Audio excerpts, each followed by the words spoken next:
Ja sam optimist i mislim, ulazimo u nešto što je početak stvaranja jednog novog svijeta, novih odnosa i ja mislim da osim čisto geografski što je istok, što je zapad, da se više ti termini neće upotrebljavati jednostavno. Stvorit će se neki novi savezi, tehnologija, ovo što vi kažete, ide strelovito napred i samim time ćemo se i mi na neki način mijenjati. Ako bude mira, naravno.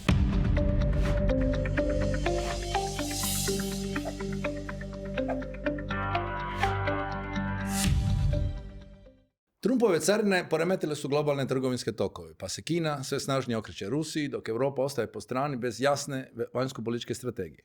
Promjene u globalnim savezima, uključujući zahlađenje odnosa između Putina i Trumpa, vidjet ćemo je li to i stalno zahlađenje, te nestabilnosti u Aziji otvaraju pitanje o tome tko su stvarni partneri Europske unije. U trenutku kad je njezina geopolitička težina dovedena u pitanje, Europa mora odlučiti želi li ostati promatrač ili konačno zauzeti aktivnu ulogu u novom globalnom poretku. O svemu tome razgovaramo s HRT-ovom zvijezdom, dugogodišnjom, rekli ste ne, ali jeste zvijezda, dugogodišnjom vanjsko-političkom novinarkom Mirjanom Rakić i Goranom Bandovom, pravnikom, doktorom društvenih znanosti i profesorom međunarodnih odnosa. Ja sam danas htio povezati struku i medije. Mislim, i jedno i drugo ste na tom vanjskom političkom terenu doma, ali sam htio malo da pričam o tome što se mijenja u medijima. Pričao sam s guvernerom prije par dana Narodne banke i kaže mi, jedino što može disciplinirati Trumpa su tržišta. I sad vidimo, ovaj tjedan su tržišta i prošli tjedan su tržišta poletila. On je de facto sve odluke poništio jer je vidio, jer jedno što je obećao bio, bit ćete bogatiji sa mnom. Jesmo li došli možda u neku drugo vrijeme vanjske politike? Mislim, tržišta su uvijek odlučivala, a ovdje nekako imamo dnevno odlučivanje tržišta. Mirjana? Pa Trump u ovih svojih 100 i nešto dana je pokazao da on zapravo odlučuje kao kralj. Uredbama, dekretima, bez kongresa, bez senata, zastupnički dom ne igra nikakvu ulogu, osim što pojedini senatori ili kongresmeni imaju naknadno neko mišljenje. Ja? Njemu je ekonomija u prvom planu i on je na taj način i dobio izbore i potaknuo tu masu Amerikanaca da glasaju za njega. Ja? Dakle, sve ovo ostalo... Ja ne znam koliko on uopće zna o ekonomiji, jer kad vam počnu burze pokazivati padove, onda se morate zabrinuti. Jedan vrsni američki ekonomist je rekao da izgleda da Trump nije završio onaj drugi dan kad se učilo o ekonomiji, kako dug nastaje, jer vi kad kod nekog kupujete ili kad uzimate, pa ne mislite valjda da će se odreći tih novaca koje vam je dao. Ja? I tu su ta njegova onda iskakanja, ali i kratkoročno. Recimo ove sad nove tarife sa Kinom, odnosno carine, njegove su bile 147, sad je smanjio na 30. Kineske su bile 127, pa su Kinezi smanjili isto na 10. Šta to znači? To je isto na 90 dana. Dakle, ako ste danas kupili robu, ona će vam biti za 90 dana isporučena. A šta iza toga? Pa koji privrednik može na 90 dana svaki put reagirati? Pa mislim da je direktor Mercedes-Benza ovih dana baš rekao, ne želim mijenjati earnings, biće što bude, kao ne želim ići u ovim dnevnim promjenama. Ne? Pa on ne može ni predvidjeti što će se dogoditi u Bijeloj kući. To apsolutno niko. Ne može nitko više da Trump ujutro kad se probudi tek dobiva neke nove ideje. Zapravo što je kod njega najveći problem? On zna što hoće. On hoće mir, ali kako? Koja je to taktika da to se rasipa svako malo? Mislim, ovisno o savjetnicima koji je izabrao onakve kakve je izabrao, zapravo ljude koji su njemu odani, ali koji, čini mi se, ne stoje čvrsto u segmentima koje bi morali zastupati. Meni se čini zapravo da je jedan od glavnih opisa predsjednika Trumpa, on je showman. I on na neki način traži uvijek pozornost medija, kamera. To je sigurno jedna od osnovnih karakteristika. Naravno, druga je, ja ne mislim da je neko ko je ekonomista, neko ko može gledati neku makrosliku. On je osoba koja se bavi trgovinom i on gleda mikrosliku. I u toj mikroslici moguće da može vidjeti neke napretke, ali onda ga makroekonomija na neki način udari, pa onda povlači poteze nazad, ali mislim da ono što opisuje jedan i drugi segment, a što je moguće kod njega najznačajnije, a to je nepredvidljivost. Iako on vrlo jasno govori što će biti naredni koraci, I dalje ostaje snažni prostor za jednu nepredvidljivost gdje ne možete znati točno što će se dogoditi.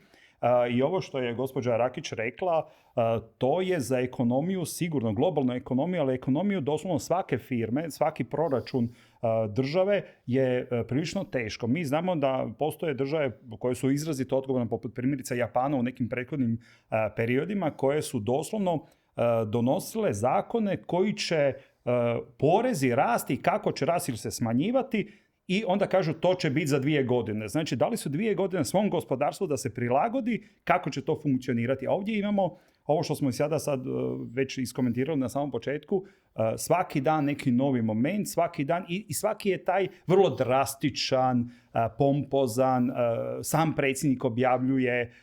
Kažem još jedan puta, mislim da je ta njegova uloga showmana u kojoj je on izvrstan. Znači, on je izvrstan kao showman, ali nismo sigurni da li je showman treba biti predsjednik i da li predsjednik treba biti showman. To je nešto drugo, jel? Ali on je u tim nekim svojim dimenzijama fenomenalan, ali kažem, nisam siguran da su one kompatibilne sa njegovom trenutnom ulogom predsjednika. I on ima sreću da ima oba doma u ovom trenutku. Dakle, imamo sad manje od... Ali oba doma šute. Da. Niko se ne suprotstavlja istog trenutka. Ne, čak dapače. Vi kada pogledate pitanje prije Grenlanda, Grenland se nešto spominje u njegovom prethodnom mandatu, ali vrlo površno. A sada kada je on na početku svog mandata spomenuo Grenland u nekoliko puta, vi vidite cijeli niz zapravo visokih dužnosnika Bijele kuće, jednog ili drugog doma, konstantno spominju Grenland kao ključno pitanje, sigurnosno pitanje. Mi Grenland moramo... Znači, mislite da oni ne gledaju na svoju buduću karijeru? Apsolutno, ali znate, to govori zapravo i kako, s kojim ljudima se okružujete. Onda imamo dvor, doslovce imamo dvor. Da, pa to je to. Pa ja mislim da televizijski ovalni ured nije nikada do sad bio toliko iskorišten koliko kad je Trump ušao u njega. Pa on svaki dan ima neke izjave i to traje, ima razgovore sa novinarima.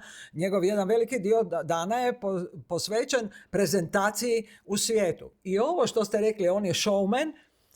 On je recimo u zdravstvo uveo doktora Oza, onog glasovitog Oza, i to je objašnjavao novinarima na način, to je jučer bilo, na način da, Oz je jako popularan postao na televiziji, ali možda mu je onda tu struka zamjerila, nije se mogao baviti strukom doslovce. To on govori. Ali ga je onda on prihvatio i on će sigurno jako dobro funkcionirati na razini zdravstva. Ima tu puno pitanja, nije samo zdravstvo. Ali ostati mi na ovoj temi vanjske politike. Recimo, zašto je Grenland bitan? Njima. Zašto je Trump u stvari bitan Grenland? Nikoga do sad nije dirao. Imali su bazu tamo. Dobro, Grenland je sigurno stvarno bitan. Znači, to sad nije uopće upitno je li on bitan. On je geostrateški bitan, geopolitički bitan. Mi imamo zbog klimatskih promjena značajne promjene tokova. Tamo je postala topla voda sada. To znači da će ti putevi biti Grenland će biti puno jednostavnije dostupan. Ono što je bitno, puno jednostavnije će se istraživati. Postoje već sada istraživanja koje utvrđuju da je on izrazito bogat cijeli nizom resursa. Znači, on je sigurno izrazito značajan.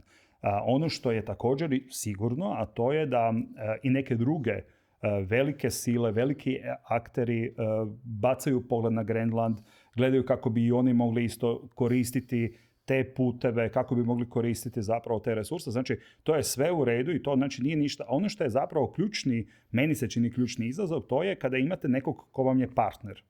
Onda taj partner je mogao doći do vas i reći, čujte prijatelji, mi vidimo što se tamo događa, vi to sigurno isto vidite, jer Danska sigurno isto to sve vidi. Mislim, ako ja to vidim iz Hrvatske, oni to vide sigurno bolje iz Danske. Ajmo pokušati vidjeti kako možemo zajednički reagirati na potencijalne izazove koji se mogu dogoditi i oni se sigurno mogu dogoditi. Ovaj način kako trenutno funkcionira sigurno nije jedan koji može učvrstiti partnerske odnose sa Europom, a posebice sa Danskom, i to je ključno. Znači, više je pitanje metode nego zapravo konačnog cilja. A tu imamo sad tu cijelu priču, dakle imamo Trumpa kako imamo. Mislite li da je ovaj novi papa neka ravnoteža njemu? Da je crkva namjerno izabrala Amerikanca da imaju... Ne, ja mislim da ne. Ja mislim da ne, zapravo teško je utvrditi gospodnje puteve na koji način se odlučivalo, ali ja mislim da, osim što je Amerikanac, da Trumpu ni po čemu neće odgovarati novi papa. Pa upravo zato, ali imamo dva Amerikanca de facto koji se mogu suprotstavljati. Apsolutno. Mislim, zanimljiva je jedna činjenica, da sad imate svjetsku silu, to je Amerika, jedina koja je da ona zapravo uništava poredak u kojem je sudjelovala od 45. na ovamo. Dakle, nemate revizionističke neke skupine koje ruše to, nego ona sama. Prije svega Svjetska trgovinska organizacija. UN, jel se UN negdje spominje uopće? Ne, kakva je Evropska unija? Prekidaju se sporazumi, ne poštuje se međunarodno pravo. Pa to je ko švedski stol. Uzimaš ono što ti se sviđa od toga. Mislim, to su prestrašne stvari. Dakle, tumbate kompletno cijelu dosadašnju konstrukciju odnosa među državama i sad se države trebaju snalaziti. Evropska unija, nažalost, se tu našla u nebranom grožđu i vrlo se teško snalazi. Jer su oni mislili da je to za sve vijeke vijekova, da smo mi sretni oko stola kad se nađemo u Briselu, onda se dogodio lom. I sad na koji način u tom lomu reagirati, a nisi to napravio na vrijeme. A to je zajednička vanjska i obrambena politika. Bez toga si gdje? I sad svi spominju, pa mislim šta vam se događa, Europa ima negdje oko 400 milijuna stanovnika, Amerika ima nešto manje od 300, Rusi imaju 100 i nešto ili 200, dakle 400 milijuna stanovnika imaš i ti ne znaš sad na koji način reagirati. To je ono što je strašno. A je li mi tu imamo priliku neku popraviti tu situaciju? Vidimo te neke nove vojne saveze u Europi, Englezi se opet, Ujedinjeno kraljevstvo se kao, kome priklanja više u ovom situaciji? Pa dobro, znači ovako, ako ćemo sad prebaciti se na Europu, Europa sigurno ima cijeli niz izazova. I ključni su zapravo da je Europa jako dugi niz desetljeća se uljuljkala u određene sigurnosne okvire, uljuljkala se u određene energetske sporazume.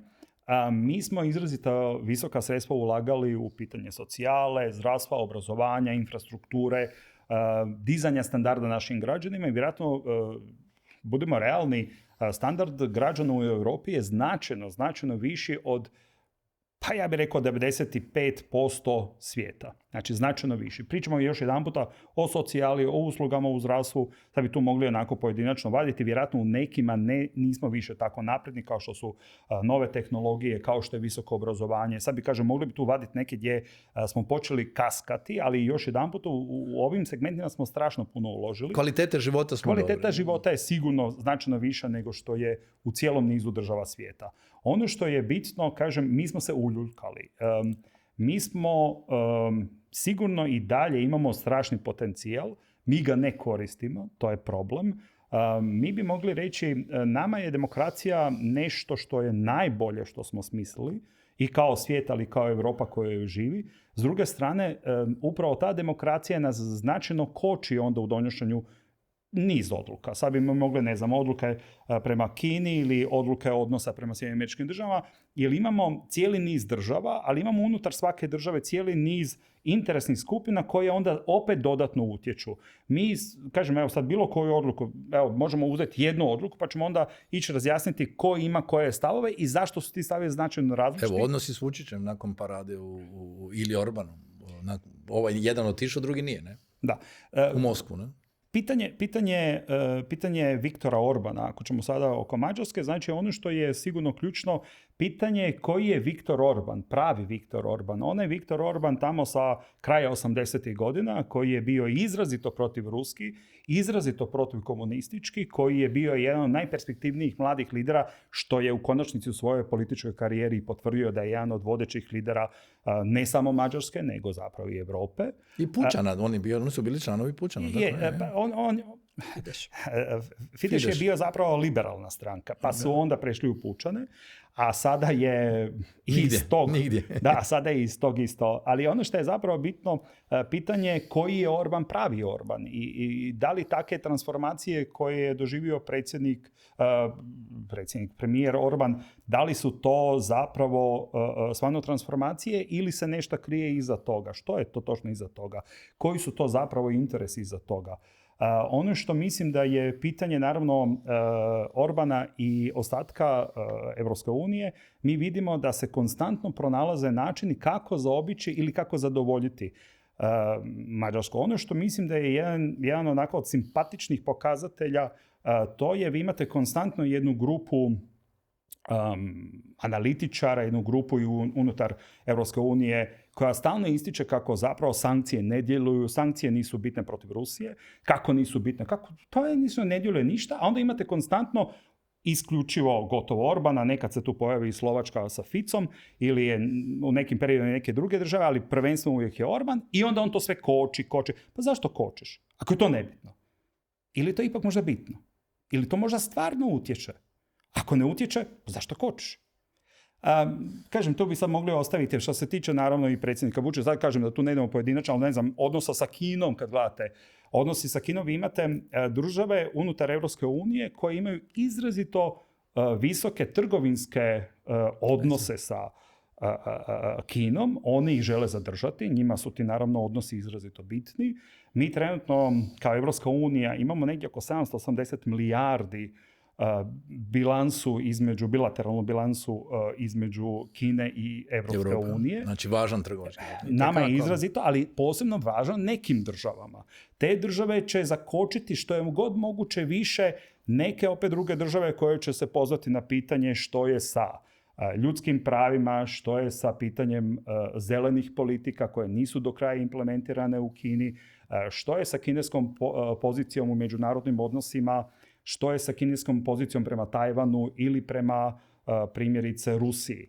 Znači, mi imamo tu, ovo je sad znači na državnoj razini, a unutar tih državnih razina imamo cijeli niz primjerice sindikata, medija, ovih ili onih grupa koje opet vuku nekako na svoju stranu. Tako da, Europa je jedna fenomenalna tvorevina sa jako puno interesa. Ja mislim da je izvrsno to da možemo govoriti, da imamo pravo govoriti. Evo sad Kinu kad smo dotakli, u Kini imate jedan glas koji se čuje. Nijedan drugi glas ne čujete.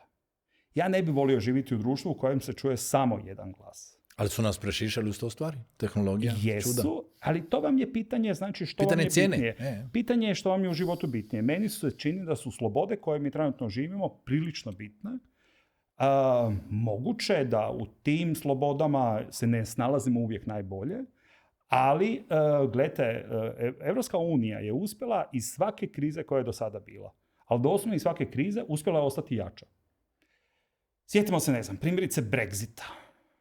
Pa, znate, govorilo se sad kad krene Brexit, pa to će sada krenuti Italxit, pa bio Finxit, pa bio Hunxit. Pa evo ih nazad sad. Ali niko nije otišao. Čak dapače. Kad su vidjeli koji je bio proces izlaska. Kad se zbrojilo sve, onda se vidjelo. Kad se vidjelo da je taj proces trajao sa jednom prilično uređenom zemljom kao što je Velika Britanija. 4 godine. Jednom snažnom ekonomijom kao što je Velika Britanija. Jednom i političkom i vojnom silom kao što je Velika Britanija. Pa koji su to sve bili izazovi? Koji su to bili realni čak i problemi? I koji je rezultat na kraju toga? I koji je rezultat? Pa rezultat je da imaju više emigracije nego što su ikad imali prije. Ali ono što je zapravo bitno, znači iz svih tih kriza do sada je Europska unija izlazila ipak jača, čvršća i odlučnija da ide napred. I dalje imamo pravo biti potpuno nezadovoljni. Znači mi i dalje možemo biti uvjereni da Europa mora više, mora jače, mora snažnije, ali još jedan puta, tih sitnih malih podmetanja imamo konstantno, nekada imamo nesnalaženje i to je isto normalno. To je, znate, kad ima vas skoro 30 i sjedite za jednim stolom, sigurno će uvijek biti neko sa nekim drugom idejom koja moguće nije smjela baš najjednostavnija za provariti, ali meni je drago da postoje i te države da ih možemo čuti. Znate, i mogu širiti malo naše vidike. Nije dobro kad bi bio samo jedan glas, ja bi se jako plašio da svi pratimo jednu državu, jedan glas, to bi bilo opasno. Ali što bi trebalo mijenjati? Ili možemo odlučivati na ovaj način efikasno u ovom vremenu Teško. Trumpa? Znate, već se dosta dugo govorilo o većinskom odlučivanju i to je palo u vodu. Dakle, i dalje se ide na konsenzus. I vi možete, dapače, ja se slažem da čujete mišljenje svakog od tih koji sjede oko stola. Samo kako, ja se pitam onda doći do nekog zajedničkog rješenja. Ne u 100%, barem 95% da se približimo negdje pa ćemo nekako izdogovarati. I koliko je zapravo, ja se vraćam ponovno na to, koliko je u današnje vrijeme jaka diplomacija. Jer diplomacija se zasniva na konsenzusu. Koliko je jaka diplomacija oko toga stola da može jednostavno odvagnuti što je u ovom trenutku bitno, a što je možda manje bitno, ali će biti bitno za, ne znam, za godinu ili dvije. I da krenemo na taj način odlučivati. Što se tiče kriza, Europa je plivala kroz te krize na ovaj ili onaj način, ali sa ovakvom krizom, kao što je sad, se nikad nije suočila. Da, ali imamo li lidersku krizu u Europi? Znači, jer imamo kao činovnike na čelu Europe, a nemamo lidere. Ja mislim da. Da to nisu ljudi koji imaju kredibilitet da bi mogli nešto narediti i nešto odlučiti. I stajati iza toga. I stajati iza te odluke. Ja?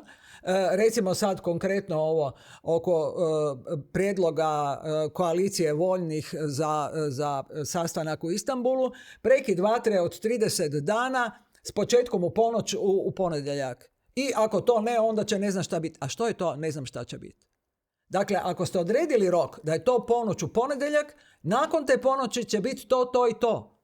Vi morate biti jasni u tome. Jer na koji način to pružate na slobodnu volju, Putinu ili bilo nekom trećemu, šta će se dogoditi? Hoće li Putin doći? Ili će poslati Lavrova? Ali smo hoće spustiti na razinu i počeli smo te crvene linije, crte micati, ili tako sve više? Ja mislim da više pojam crvene linije više ne nikom postoji, ne važi. Ali mislim da svi miču te crvene linije, jer smo svjesni. Gledajte, mi ograničava ih. Točno. Ali mi trenutno živimo u vrlo turbulentnim vremenima. I nisam siguran da bi bilo uopće mudro držati se nekih crvenih linija, jer onda može stvarno situacija eskalirati. I dobro je to da su naše crvene linije, ne samo naše, znači crvene linije apsolutno u svakom segmentu. Sada tu ne idemo, sad razmišljam upravo o crvenim linijama između Indije i Pakistana. Pa znate, sve te crvene linije su vrlo, vrlo sve fleksibilnije i naravno crvene linije, moramo reći, i jedne Rusije su jako fleksibilne. Znate, moram reći, neko vam je ušao u zemlju vojno. U Rusiji se to dogodilo.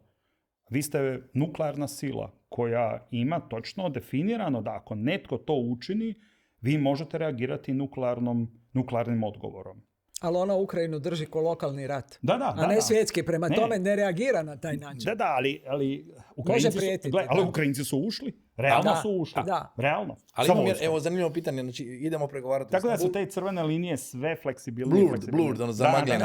Ali idemo recimo pregovarati u Istanbul i svi držimo tog Erdogana, mislim, svijet ga drži kao nekakav neutralni teren, a čovjek pohapsio cijelu opoziciju da mu ne bude konkurencija na izborima i niko ni riječi nije rekao. Ne? Naravno. Jer tu su opet interesi svih mogućih zemalja prema Turskoj.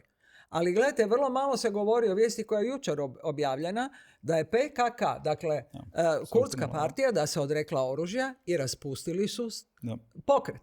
Dakle, i to zahvaljujući Očalanu koji je već 26 godina u zatvoru nedaleko tog Istanbula, što će za Erdogana biti veliki plus. Jer njegova rečenica iz veljače, ili kad ga citiraju je, mi se moramo okrenuti demokratskim načinima utjecaja na vlast. Ne više vojno, ne više oružjem, bez obzira što je kroz tih 40 godina 40.000 ili koliko već broj ljudi ubijeno. Dakle, tu će njemu isto biti plus na unutarnjem planu. Jer negdje oko 20% stanovništva u Turskoj su Kurdi. Ali neće više biti te opresije. Njemu je bilo dosta lagano voditi, kad su oni bili pod oružjem, teroristi, baš ići sa teškom ali gledajte, on to može isto tako iskoristiti. Da ja nisam bio takav, ne bi došli do ovog cilja koji je danas. Apsolutno. Vidjet ćemo. To je politika. Ali kad se opet vratimo na početak, kad ste rekli, u jednom trenutku kad je Amerika bila svjetski policajac, onda bi neke takve stvari dobile osudu u vijeću sigurnosti. Vijeće sad šuti. Dobro, nisam siguran da bi dobila za Tursku. Malo, nisam baš siguran. Treba gledati ko sjedi u vijeću. Turska je ipak i dalje druga članica po jačini NATO saveza. Turski geostrateški interes svijeta unutar onog geostrateškog interesa Turske je izrazito značajan. Ona utječe i u Siriji, sad bi tu mogli gdje ona od centralne Azije, Sirije, utjecaja na Azerbejdžanu, to su turkofoni narodi. Njezin, gledajte, Turska... Armenija, zar ne? Srednjoazijske republike, da. Ali ono što je zapravo isto bitno, pazite, Turska je od prvog dana rekla da Krim, ona je zapravo rekla ovako, Ukrajina je suverena na cijelom svom teritoriju, uključivo i Krim. I to je jedna od rijetkih država koja je konstantno to ponavljala, unatoč toga što su imali poslovne odnose i dalje sa Rusijom. Znači, oni se nisu ogradili od poslovnih odnosa. Mi možemo i dalje poslovati Europi, ali to što ti radiš apsolutno nije dobro. To nije dopušteno. I to je Turska. Sad gledajte, mi možemo ovdje iz ugodnije pozicije u Europi reći, a to ne možeš tako, to može... Ali gledajte, to je jedan drugi način kako oni djeluju. Oni su, znači Turska je se postavila od prvog dana, doslovno od prvog dana, i to je predsjednik Erdogan odmah rekao, mi nećemo biti neutralni, mi ćemo biti oni koji će ponuditi opciju za diplomatske pregovore. I mi ćemo pokušati dovesti jednu i drugu stranu. Oni su to radili. To da budem jasno, znači oni su to i radili. Prvi dogovor je bio u Istanbulu. Točno. Uvijek su pregovori i oni zarobljenici zarobljenici su, da nije Azov preko 22. Turske, Azov išao preko Turske. Nešto je bilo naravno pod utjecajem nekih arapskih država, ali ono što je zapravo bitno, tu je Turska odigrala strašno značajnu ulogu u diplomatskim pregovorima gdje je uspjela dovesti jednu i drugu stranu, ali kažem još jedanput, Turska je jedna od onih država koja je do sada stvarno x puta naglasila da su svi teritoriji Ukrajine i dalje ukrajinski i uvijek doda uključivo Krim. Naravno, Krim je izrazito bitan za odnose između svih država Crnog mora, napose Turske i Rusije koje su ratovale x puta za Krim. Tako da ima tu i razloga zašto se uvijek naglasi i Krim, ali sad da ne ulazimo, znači turska uloga meni se ne čini tu previše sporno kad govorimo o međunarodnim odnosima i vanjskoj politici. Ove unutrašnje političke odnosi su sigurno nešto drugo, ali kažem, oni su čak i dosta kompleksniji nego ovo kako smo ih sada malo dotakli, puno su kompleksniji zapravo. I ko vam je na međunarodnoj sceni prijatelj i neprijatelj, to je isto puno kompleksnije pitanje. Sjetimo se nekih pokušaja rušenja vlasti u Ankari, koji su isto unazad 10 godina, sad moram brzo računati koje to točno bile godine, ali bit svega, ono što trenutno Turska radi za dobrobit mira na svijetu. Da li ujek rade najuspješnije, to je neka druga priča. Ali, gledajte, da. A kako gledamo na ove nove vojne saveze? Znači, spomenuo sam Ujedinjeno kraljevstvo koje sad igra opet onu ulogu kao i u Drugom svjetskom ratu, kao neki most između Amerike i Europe, ali se nekako vraća prema Europi, sklapa svoje saveze, znači uključivo Dansku, ove gore, sjeverne države, opet to je vezano za Grenland, dakle, ako bude Grenland u problemu, kako će reagirati Ujedinjeno kraljevstvo, kako će reagirati taj savez? Turska je u NATO, nekad igra ovako, nekad igra onako, gdje smo, i Francuzi rade svoje saveze, znači, a sve opet u okviru NATO. Je li taj NATO u problemima ili? Pa ja ne mislim da je NATO.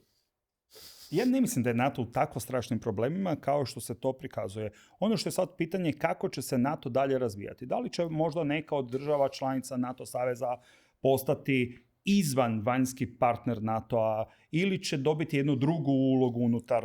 To je već pitanje ne samo geopolitike, ne samo vojnih odnosa, nego moguće čak i vrhunske diplomacije koje nam ovdje treba da iznjedrimo načine da svi pronađu svoje interese. Nemojmo zaboraviti, NATO savez je jedan od strašno značajnih korisnika vojne industrije, industrije naoružanja, i suludo je da iz njega izlazite ako vi imate snažnu industriju naoružanja. Pa zašto biste izašli? Općenito vojna industrija je sad ta koja je profitirala najviše. Zašto biste izašli? Tako da ja znači, ne mislim da će iko stvarno izlaz, samo će moguće se tražiti neki drugi modeli odnosa unutar toga tima.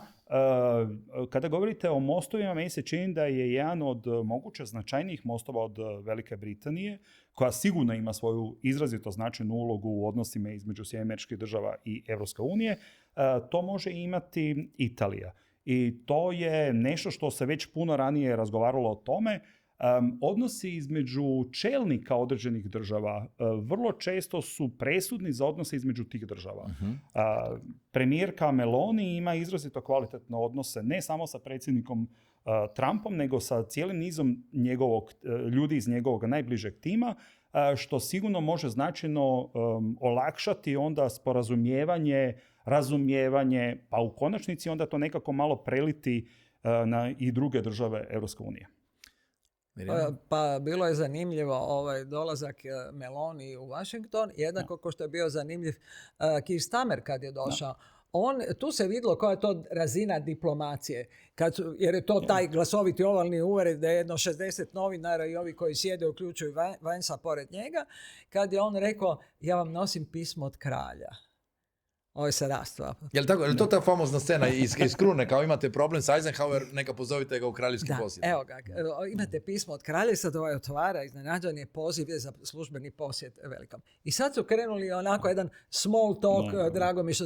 Dakle, to je visoka diplomacija. Ali to je ta snaga diplomacije. Da, Je. to je I to. iskusne, stare diplomacije. To je stara diplomacija, jer zato postoje zatvorena vrata iza kojih ćete vi razgovarati o svim pojedinostima, reći svoje mišljenje i saslušati drugu stranu, ali ne pred tolikim kamerama. Tu, nažalost, meni je bilo silno žao ono što se dogodilo Zelenskom. Jer Zelenski se našao u situaciji kad je želio opravdati ono što se događa na terenu. Mislim, i da možda taj Vance koji sjedi tamo kao potpredsjednik nije upućen u sve stvari. Kad se ovaj narogušio i kad je krenulo to tako silovito na tog jadnika da ga čak niko iz administracije nije ispratio, nego tajnica neka otprilike ko neko sporedan uopće u tim razgovorima. I stalno mu se to vraćalo iz Bijele kuće da on mora razmišljati na koji način vodi dalje pregovore, da su ga oni uputili, da će Amerika odustati od financiranja. A mislim, strašno. Mislim, čovjek koji je u jezivoj situaciji zapravo, koji dolazi tamo da se dogovore o tim idućim koracima, je izveden na čistinu zahvaljujući Vensu koji je rekao pa vi se niste ni jedanput zahvalili predsjedniku. Ali to je krajnje nediplomatski. Strašno mislim. Strašno, to je ono otprilike ko stavite nogu u vrata kad nekom želite upast u kuću. Mislim, prestrašno. Dakle, to je bilo ono dno dna, tu uopće ne smijemo spominjati diplomaciju da ju ne uvredimo sve ljude koji taj posao časno obavljaju. Ali zato imate ovaj drugi onda iskorak, potpuno suprotni, sa gotovo sličnim akterima, ne potpuno istim, jer što se kaže na sreću nisu svi bili nazočni tome, a to je pitanje susreta između predsjednika Trumpa i predsjednika Zelenskoga u Sikstinskoj kapeli. Da. Drugi čin. Da, drugi čin, ali taj drugi čin je naravno pitanje koga je odradio. Taj drugi čin je pripremila Vatikanska diplomacija. Sigurno. Koja je definitivno, ako mi dopustite, ja sam prilično uvjeren, a dosta sam dugo u diplomaciji, najbolja diplomacija na svijetu. Znači, nemate bolju diplomaciju. Sad mi ovako pada još jedna, dvije, odmah su mi se sjetili još nekih. Ajde, recite koji bi to druga, to će zanimati gledatelje. Što bi rekli? Britanska svakako. Britanska, izraelska. Izraelska. Sad bi tu mogli, ali vratimo se vratimo na ovu Vatikansku, ali kažem, sigurno spada evo u najuži krug, da se malo korigiram, je postavila tako i stolice. Bio je onaj susret gdje je bio i predsjednik Macron, francuski predsjednik Macron, prije toga nego što su svi sjeli. Stolac je Makrot. Da. Diskretno mu je bilo rečeno... Ne, samo dva. I to ja nasprot drugoga. Dovoljno blizu i dovoljno daleko istovremeno. I vidjeli smo cijeli niz promjena i u ponašanju predsjednika Trumpa i donošenju njegovih narednih odluka. Sjetimo se, mislim da je to bio odmah tweet, ili kako se već to zove kod njega, šta on objavljuje. Tweet. Da, tweet je, ok. Je kad je odmah rekao moguće da predsjednik Putin mene malo mulja, ili kako je to rekao, čak i nekim njegovim... jedan izraz, šatrovački. Njegov neki način izražavanja u kojem je dao do znanja moguće, znate ovako, sad vi kad gledate sa strane, imate osjećaj, pa gle, možda mu je nešto rekao sam predsjednik Zelenski. Znate, ostavljate bit svega, ta jedna od najsnažnijih diplomacija svijeta, najuspješnijih diplomacija svijeta je to potpuno drugačije znači odradila i vidimo da je to se nije slučajno dogodilo. Znači, Vatikan zna točno što radi i zna zašto nešto radi. Nije slučajno niti izabran trenutni predsjednik kolegija kardinala. Da. Papa nije slučajno izabran i ja mislim da je to jedna ozbiljna poruka i ne samo Americi i ne samo Rusiji, cijelom svijetu. Mi imamo sada papu koji poziva stvarno na mir. Ovo smo vidjeli... Poimence spominje zapravo dijelove zemlje što se događa. I ono što mislim da je izrazito bitno, on je, ako se ne varam, danas prije nekoliko sati je objavljeno da će ići u nekoliko država svijeta, da će mu biti među prvim posjetima i Ukrajina. Ja mislim da je to izrazito važan... Veliki korak. Jedan važan simbolična gesta, jedan važni simbolični korak. Vatikan sigurno ima izrazito značajnu ulogu u svjetskoj diplomaciji, u međunarodnoj zajednici, ne samo među državama koje su katoličke i kršćanske, nego puno širu ulogu ima. I znate, podupiranje ovih procesa koje su zagovarale zapadne sile, prvenstveno europske, ne samo naravno zapadne sile, jer sad je više pitanje što je sve zapad i što je istok, ali mi idemo sada, na primjer, na to je odmah i Kina reagirala i Kina sama je pozvala da se stvarno treba dogoditi ovih 30 dana primirje i da se ostavi prostor da se promisli kako doći do konačnog mira.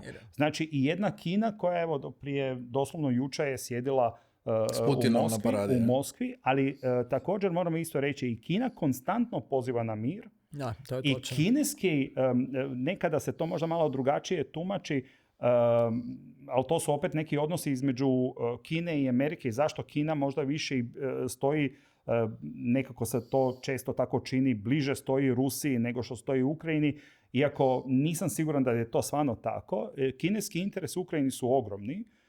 Kineska, to se sjećamo još ono kad je počeo rat, pa je predvrijeme. Da, i kad je počeo pa smo točno gledali gdje ko šta ima i kako i zašto ima. To su poljoprivredna zemljišta koja su izrazito bitna Kini, a nalaze se u Ukrajini. I to su dugoročni ugovori koje je Ukrajina prethodno potpisala sa Kinom.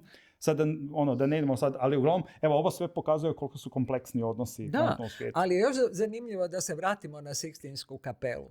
Prije svega sastanak tamo napraviti. Papa je umro, ljes još nije odvezan. Dakle, i njih dvojica. Dakle, znate s kim imate posla. To je Donald Trump kojem treba velika scena. Nema veća od te da vas se slika. Mogli su se u Rimu bilo gdje drugdje naći, ne? I prvi put da nema nikog od suradnika, ni s jedne ni druge strane. Dakle, vi morate biti koncentrirani na onu drugu stranu što vam ona govori. I on ga je možda prvi put i čuo što ima reći. Ali zar nije taj osobni odnos, rekli ste za Meloni, za talijansku premijerku, zar nije taj osobni odnos sad postao jedna jaka karta uz diplomaciju? Pa gledajte, i prije u nizu situacija u diplomaciji je osobni odnos značio strašno puno. Da li ja do vas mogu doći na privatni telefon ako mi je nešto, pa da se dogovaram, ili moram čekati summit neki pa da se mi nađemo tamo sa još 20 ljudi pa se pregovaramo. To je strašno važno. I zato postoje one dvije stvari u diplomaciji. To su diplomati od karijere i takozvani imenovani. Kao predsjednik možeš imenovati koga želiš jer si obavezan na taj način. Ali se zna šta znači diplomati od karijere. To su upravo ljudi koji znaju na koji način uspostaviti neke kontakte. Pa sjetimo se samo kad je bio rat kod nas. Mislim, kako je diplomacija djelovala, ko je sudjelovao u tome i u krajnjoj liniji, ko su bili ambasadori svijeta koji su sjedili tada u Zagrebu. I naši koji su išli van. Kako stojimo sad s ovim našim... Se vjerujete da će biti dogovori? Malo smo tu diplomaciju, ove ljude od zanata, od karijere smo nažalost oštetili ove 4 godine neimenovanja. Ne? Pa ja mislim, da će se to sad početi rješavati. Jer ja mislim da su oba čelnika shvatili da Hrvatska u ovim vremenima mora isto aktivno sudjelovati u diplomaciji. Ako se pola Europe sprema na ratovanje, govori se o industriji, naoružanju, to me zanima na koji način će se oko stola odlučivati tko će što proizvoditi. Zar ne? To mora biti vrlo jasan dogovor. Pa ne mogu svi sve proizvoditi. Od aviona, brodova, tenkova, naoružanja do ne znam čega. Na koji način? A drugo, pa vi ne može svaka zemlja se kompletno preorijentirati na ratnu industriju. Pa šta to znači? Dugoročno to nije održivo. A recite mi, evo samo jedan, tu smo sad pre kraju ovog dijela, pa ćemo lako u ovom drugom dijelu, vidim da ste se raspričali, da vam nije, zato smo vas izvali, da ste doma na ovom terenu. Htio sam samo pitati, ovim nekakvim pozivima, apelima, prvo, eskalirala je Indija i Pakistan out of the blue, što me nekada iznenada, ali vi znate bolje da postoji ti koren, ali zašto baš sad i zašto su ovako uspjeli brzo kao privremeno ugasiti? Kako su uspjeli? Znači tim pozivima Trump sebi pripisuje da ih je on zvao, pa da je rekao... Pa to je zapravo vrlo jedna neugodna situacija ispala na kraju, i ako su se nešto čuvali Pakistanci i Indija, odnosno vrh i Pakistana i Indije, to je bilo da se ikada spominje treća strana koja je mogla utjecati na njih. A ovaj put je ovo to javno rekao. Ja sam im rekao, ili ćete ostati bez novaca, prekinut ću trgovinu i vidjet ću do kad ćete moći ratovati. Ili ću ja krenut protiv vas. Poruka je bila vrlo jasna. Samo je vrlo neugodna za jednoga morija da se o tome govori u Indiji. Obje su nuklearne sile, ako se ne varam. Jedna i druga. Ja mislim negdje oko 180 bojevih glava jedni i drugi imaju. To su priče. Ja? I jedna i druga strana smatraju da je taj Kašmir njihov. I oni... To je podjela na autonomnost, lijeva i desna recimo strana, i tamo su vode. Tamo su vode, jer recimo Pakistan, ja mislim, je nekih 80% poljoprivrede se napaje stanovništva upravo iz tog dijela. I strah je stalno od Indije da ne dođe do preusmjerenja vode, da će ovi ostati bez vode. Pa to je slučaj Golana, Sirije i Izraela, gdje je voda gore. Ne da ako se dogodi šta, da će jedan dio zemlje ostati bez vode. Ali ono što je zapravo bitno, ovu vodu, znači ključnu rijeku Ind ili Indo, je rijeka zapravo koja još izvire iz Himalaja. Tako da ju već neko drugi isto može malo preusmjeriti, a to je znači teritorij koji drži Kina, Kašmir i to cijelo područje zapravo, mi stalno govorimo o sukobu između Kine i Indije, tamo taj jedno, i ja bih rekao čak prilično ključno geopolitičko i geostrateško područje drži Kina. Ono što je također bitno, taj odnos napetosti nije novi. Pakistanci, današnji Pakistanci, Pakistan to je neka nova nacija, ali znači... 60 i pa, druga ili ovako? Ne, 70, a ne Pakistan, Bangladeš, ja sam krivo. Ne, Pakistan je, znači, Pakistan je zapravo 47. 46. koje je 5. Ne znam sad, moram malo gledati točnu godinu, ali znači sredinom 40-ih nastaje uopće kao nacija, ali to nije nacija, nego nacija su zapravo Kašmiri, Pandžabi, to su etničke skupine koje onda čine tu naciju. Ali ono što je zapravo bitno, kada govorimo o Kašmiru, u momentu kada se kolonijalna sila Velika Britanija povukla, svaka država toga podkontinenta imala je mogućnost odlučiti da li će pripadati Indiji ili će pripadati novoj državi Pakistan. Neovisno je, da. I Pakistan je naravno bio definiran kao muslimanska država, većinski muslimanska država, a Indija je bila definiran kao većina hindu država. Znači ne isključivo, ali većinom. Tada su zapravo cijeli niz tih malih država unutar Indije i Pakistana današnjih donosili odluku gdje će oni pripojiti se. Sjetimo se primjerice samo znači onaj negdašnji istočni Pakistan što je danas Bangladeš 70. godina, također su bile male države koje su se onda odlučile prikloniti Pakistanu jer su većinom bile muslimanske. I imali smo te velike seobe, istovremeno stanovništva. Muslimanskog i hindu. Točno. Ali taj Kašmir je bio zapravo kamen spoticanja jer je na čelu Kašmira su bili Hindu, a građani su većinom bili zapravo muslimani. I tu je bila jedna kratka borba od 2 godine, sad ovako 47. 49. Je bila borba u kojoj se na neki način pokušalo pronaći rješenje gdje će pripadati Kašmir. Kašmir je, ovo što je i gospođa Rakić rekla, izrazito bitan, bogat. Uz Pandžab oni su najznačajniji za agrar, za to je vodna bogatstva, ali ono što se u međuvremenu događa tamo od 80. godina, on postaje i leglo određenih skupina koje Indija tumači teroristički. Pakistan je gleda kao borce za pravdu. To je uvijek tumačenje kako gledate određenu skupinu koja koristi oružje. To je u Kašmiru, Pandžabu, ima ih u Belučistanu, ima ih u tih nekoliko regija. U ovom Kašmir je naravno centralni, jer gotovo svi ratovi koji su bili između Indije i Pakistana su bili vezani uz Kašmir, osim onoga iz 70-ih kad je zapravo Indija poduprla Bangladeš da su osamostali. Ali, kažem, sad ono što je naravno ključno pitanje, to je pitanje nuklearnog oružja za koje duboko vjerujem da se neće koristiti. Pa vidjeli smo i sad da se svi drže područja. Došli smo na kraju ovog dijela za televizije pa moramo držati se vremena, zato sam malo signalizirao. Htio sam samo pitati, znači, kao dvoje iskusnih u vanjskoj politici, u svemu što se događa u svijetu, je li mislite da ima nade za taj zapadni svijet ili ćemo gledati neki novi svjetski poredak sad nakon Trumpa? Ili ćemo se vratiti ono što je bilo. Ili svijet više nikad neće biti isti. Mislim, koja vam je? Jeste optimistični prvo i mislite li da idemo u neki novi svjetski poredak? Svijet uvijek ide napred. I neće biti jednak kao što je bio prije 10, 20 ili 50 godina.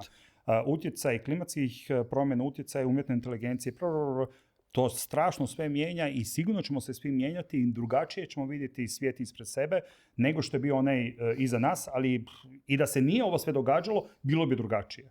Ja sam optimist. Mislim, ulazimo u nešto što je početak stvaranja jednog novog svijeta. Novih odnosa i ja mislim da osim čisto geografski što je istok, što je zapad, da se više ti termini neće upotrebljavati jednostavno. Stvorit će se neki novi savezi, tehnologija, ovo što vi kažete ide strelovito naprijed i samim time ćemo se i mi na neki način mijenjati. Ako bude mira.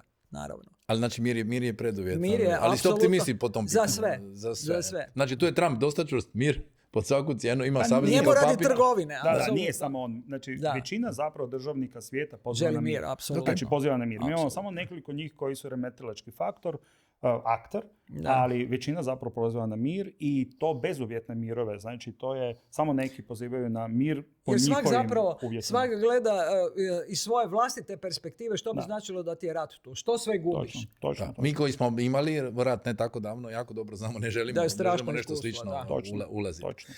Mi ovu špicu radimo u suradnji sa informativnim portalom Pogled HR, pa ćete ovaj cijeli podcast moći pročitati u izdanjima Novog lista, Zadarskog glasa Istre, Glasa Slavonije. A mi ćemo nastaviti sad s ovim zanimljivim razgovorom u ovom dijelu koji ide nakon ovog televizijskog dijela. Pozdravio bi sve ove televizijske gledatelje, pozvao ih da se pretplate besplatno na kanal Špica s Macanom na YouTube-u, tako da možete gledati ovaj drugi dio i sve prethodne epizode. Onda jednim klikom jednostavno se pretplatite i ono što vam preporučujem, gledajte na velikim televizijama, tako da možete koristiti ove QR kodove, ne morate ovako zanimljive emisije gledati na malim mobitelima ili tabletima. Kao što znate, Špica ide s Macanom svaku subotu. Još imamo par epizoda u ovoj sezoni, tako da se još gledamo svaku subotu u 10. Do gledanja. Sad ću malo pričati o tome tko su naši gosti, ali ja mislim najbolje da vas ja pustim da sami nešto kažete. Mirjana, nema koje pozicije koje niste prošli u vanjskoj politici, pa do čak VD ravnatelja HTV-a, tako? Da, 13. sam bila, da. Ali ste, čuvar fotelje u prelaznom periodu. Čuvar fotelje i bila ste u glavnoj urednici informativnog programa. Je. I ono što me uvijek zanima, mislim, radili ste te velike intervjue, ali se samo gledati samo s te pozicije, ne samo prije 10 godina. Informativni program prije 10 i danas i ova cijela poplava lažnih vijesti i svega, kako vi na to gledate? Je li se svijet tako prebrzo mijenja da mu se, javni servis ne prilagođava dovoljno? Meni se čini kao javni servis bi mogao biti brana. Apsolutno. Ja mislim da bi trebao biti i da je najvažnije pitanje ne gubiti kredibilitet koji si stekao neko vrijeme, jer to kad kredibilitet jedne kuće se vrlo teško stječe. Treba vam vremena, ali vrlo lako se gubi. Znate, u međuvremenu od 2000. su se pojavile privatne televizije, dakle sad imate 4 nacionalne kuće. I one su vam na ovaj ili onaj način konkurencija, ali vi ste trebali ostati javni servis. Dakle, standard jezika, standard snimanja, standard izrade emisija. Ono što smo vječno govorili, ugledajte ste na BBC. To ne znači da ste eskulpirani od svake greške. Svak može pogrešiti to. Ali morate imati vrlo čvrste kodove po kojima radite. I jednostavno u tom, pogotovo informativnom programu, ja sam cijeli život bila u informativnom programu, znam što to znači. Znam što znači informacija i znam da u današnje vrijeme vama se autoputevi raznih slika informacija slijevaju u kuću. Uh-huh. I ako ja kroz dnevna emitiranja povremeno gledam, povremeno ne gledam jer me onda iznerviraju, vidim da se sa istom slikom barata do kasno uveče, a znam da je došlo drugo, ili da se preskoče neke vijesti, to meni govori o tome da se ili ne snalazite ili da nećete ili da vam je neko nešto rekao da se to ne objavljuje na ovaj način, što je zapravo glupo jer to nema veze sa nekom baš aktualnim odnosima prema nama. To je jednostavno sposobnost uredništva i novinara da reagiraju u određenom trenutku. Drugo, što se tiče jezika, ta kuća i dalje ima vrsne lektore i vrsne fonetičare. Ne možete proklizavati na jeziku.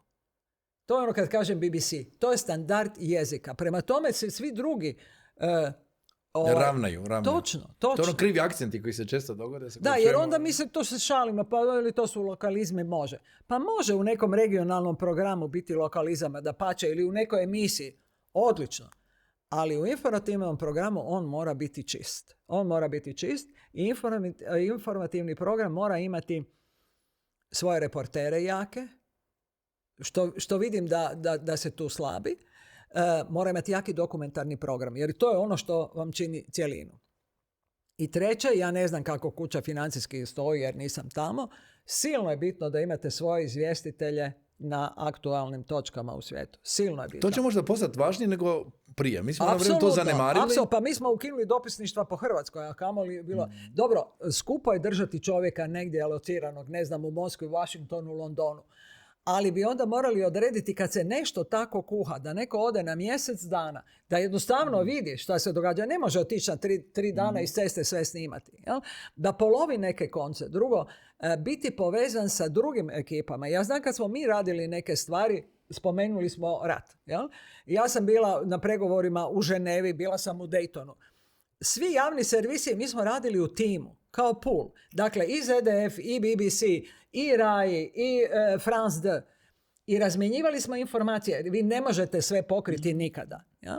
Dakle, vidiš kako drugi rade i na taj način probaš i sebe malo podignuti. Dakle, sve se može. Ja ne znam na koji način sad jedan novinar koji ide van se može povezivati sa nekim ekipama i koliko tih ekipa uopće postoji. Jer je sad tehnologija savršena. Vi ste sam svoj majstor. Vi možete mobitelom snimati savršeno. I javljati se uživo. Javljati se uživo. Dakle, ne treba više velika ekipa. Jel? I tu mi se čini da je onda to šteta da se ne koristi. Da se jednostavno ne koristi jer to za gledatelja znači puno. Znači puno da je naš čovjek na tom terenu, da on izvještava i stoji, jer može, jer se vidi da i neki drugi izvještavaju. Dakle, to je nešto što bi trebalo proraditi i drugo, reagirati na događaje.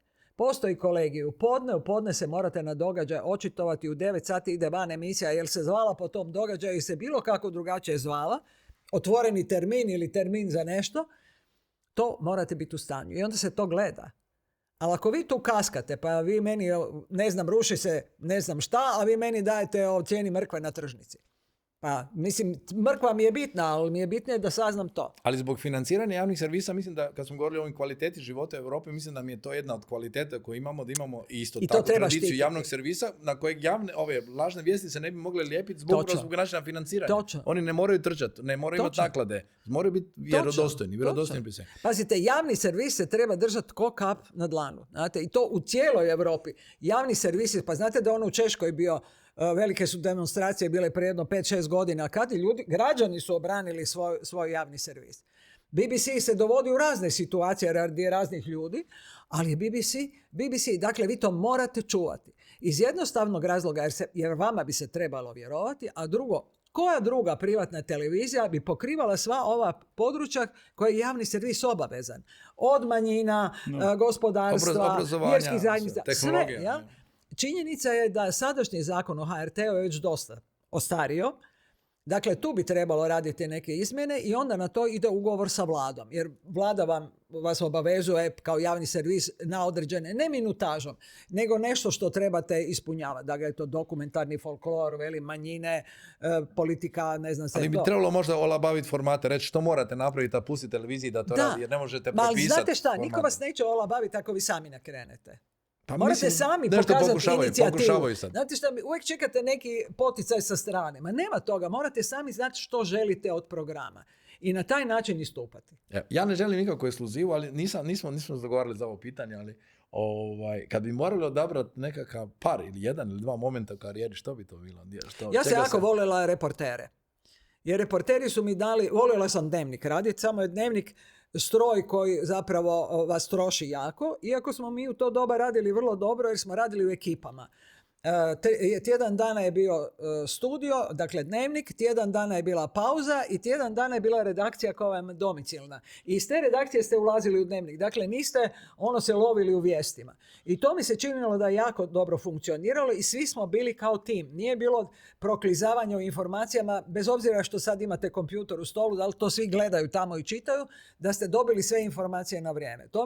To mi se činilo strašno važno. A reporteri su mi bili divni, jer sam imala jednu veliku slobodu, prije svega u odabiru materijala. Vi imate dokumentarce iz cijeloga svijeta. Najkvalitetnije ljude, manje kvalitetne, srednje kvalitetne, koji rade razne teme, od politike, gospodarstva do ne znam čega. Možete izabrati i biti relevantan i uvijek sugovornik koji dolazi, naš čovjek, vezano ili uz nas ili koji može objasniti neke stvari koje su se događale u dokumentarcu. Recimo, ja sam vrlo rado surađivala, osim BBC-a koji je mjesto broj 1, sa DR-om, dakle danski radio. On uključuje i televiziju. Radi čega? Njihovi dokumentarci, odnosno novinari, su uvijek krenuli od Danaca. Gdje su oni pogrešili u nečemu, a tvrde da nisu. To je pitanje kakaoa, to je pitanje čajeva. I novinar ide sa skrivenom kamerom na plantaže kakaovca negdje u Africi sa djetom od 4-5 godina, jer jednako kao što pamuk ili šafran zahtijeva male ruke, tako i kakao dječje ruke. Dakle, roditelji prodaju djecu da bi oni to lomili. Djeca koja nikad u životu nisu čula za čokoladu, a kamoli okusila. I on u prvom planu metne Nestle. Njihovu firmu. Jer temeljem toga je išao provjeriti da li je to free trade. Što se lijepi. Isto tako sa čajevima. A najbolja mi je bila sretna krava. Nizozemci, Ekvador je imao jednu jako, jedan težak period. Stanovništvo je gladovalo, stvarno je bilo teško, nisu više znali kako da dođu do kredita. I sad da pomogne, Nizozemska je poslala krave. I sad tu ti neki seljaci dobili krave. To su one crno-bijele, one krave. Ja ne znam, više se ne sjećam kakve su bile, ali krava. A kravu treba hraniti. I sad ti jadnici su se zadužili, točno se sjećam cifre, $100. Da bi kupili neko sjeme, zasadili neku travu da ta krava jede. I krava je taman se saživjela sa Ekvadorom i tim svojim seljacima, kad je iz Nizozemske došlo mlijeko u prahu. Ti si ostao u dugavima, kravu nisi mogao hraniti, kravu su onda valjda priklali, pojeli i to je bio kraj sretne krave. Vidite, to su ti odnosi unutar svijeta. Ili Afrika, gdje žene pri porodu umiru radi toga jer ne postoje neka mala pumpica koja košta $60 za cijelu bolnicu tu koja je takva kakva je. Ja? I onda ta žena liječnica ide isto u taj Ekvador, da je taj njezin neki kolega sa fakulteta radi isto, ovaj koji je pokazao tu pumpicu. I onda se ona zaduži da bi kupila barem za svoju kliniku. Mislim, to su meni bile fantastične stvari. Znate šta, vaše vrijednosti na neki način stavljaju na pravo mjesto. Da li je sve tako bitno, kao što se meni čini, nije to ono Weltschmerz, pa ja sad patim zbog cijelog svijeta, nego neke činjenice koje se mogu promijeniti. Pazite, današnji svijet je stvarno najbogatiji svijet. Ali činjenica da mi spadamo one koji žive jako dobro kad se tužimo kako nam je teško. Ima jedna nova knjiga koja se zove Limitarizam. Nizozemka je napisala, sad ne znam ime, Granica bogatstva. Ona je napisala na prvoj stranici milijardu u brojkama. Veli, jeste ikad probali napisati koliki je to broj? Pa onda recimo 12.000 milijardi, što je sad funkcionira, ne znam više u čemu, što se procjenjuje na to. Veli, to su svote koje su nezamislive. A s druge strane imate ljude koji žive od $3. Dakle, bogatstvo bi trebalo limitirati. Na koji način? Veli, to nije sad restrikcije neke, nego jednostavno ljude naviknuti da nisi ono što se kaže sam na svijetu, da to tvoje bogatstvo potječe od nečega, da nije palo ovako i te milijarde koje se množe, da ti za svog života, ni za života svih ovih oko tebe nema šanse da to potrošiš ili investiraš u nešto, u što. A odakle nam dolazi bogatstvo Gorana Bandova, znanstveno i ostalo? Znači profesor na pravnom fakultetu, tako? Da. Je li to moguće? Da. Meni je silno zanimljivo, piše jednostavnim jezikom. I misliš i zbog čega? Mislim ne. Jer svi ti ljudi su te novce stekli iz društva i sredine u kojoj žive. Ja. Ili svijeta u kojem žive. Ne? Ajmo malo sad do Goranu. Još imam par pitanja za Mirjanu, ali čujemo odakle ti dolaziš. Ne bogatstvo, nego tvoje. Bogatstvo znanja. Ja već gledam milijarde na njemu. Znanja Goranu. Dobro, znači... Ti se nametnuo znanjem i kredibilitetom. Pa je. Ja sam iz Osijeka. I Osijek je meni jako bitan. To je moj grad. I lijepi grad. Predivan je. Ali je moj i tamo su moji ljudi. Ako mi dopustite, samo kratko, znači, ja sam inače dijete rata. I kad je bio rat u mom gradu, ja sam bio klinac od 13 godina. I onda grad je bio potpuno opkoljen. U gradu je bilo jako malo ljudi i još manje djece. I to je moment kada pada Vukovar. I u Osijeku vam se donosi odluka da svu djecu se spakuje u jedan autobus. I mi smo stvarno svi bili gotovo spakovani u jedan autobus. I mi smo otišli, nas su odvezli put Njemačke. I tako da sam zapravo djeteta rata i djeteta koje je probalo jedan kratki, ali izrazito intenzivni dio svoga djetinjstva u podrumu. sam postao dijete izbjeglica. Bez roditelja, bez brata, svi su morali ostati u Osijeku i ostali su, jesu i željeli ostati.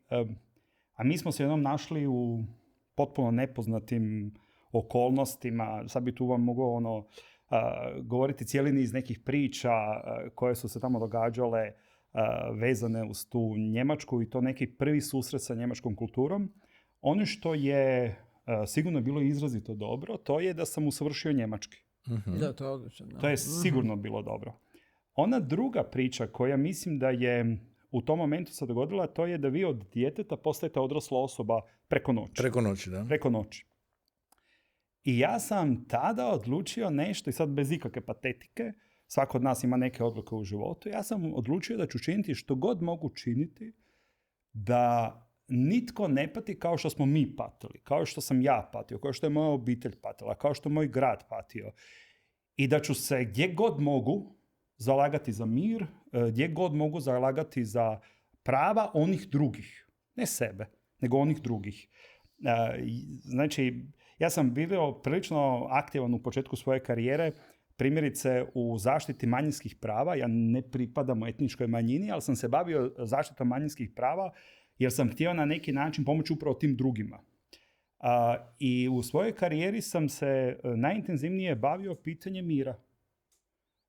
Onda ste idealan sugovornik za nas. Samo vas je bilo jako teško dobiti, jer vi ste u pitanju mira po cijelom svijetu u međuvremenu. Je, i to je istina. Znači, ja sam doktorirao, magistrirao prije toga i doktorirao. Znači, prvo sam završio pravo u Osijeku, ali onda sam doktorirao i magistrirao prije toga u Hamburgu. Tamo sam i radio kao sveučilišni profesor, zapravo docent, znanstveni suradnik, docent. Znači, predavali ste na njemačkom? Da. Mislim, i pisao knjige. Koliko dugo ste bili u Njemačkoj, oprostite? Da.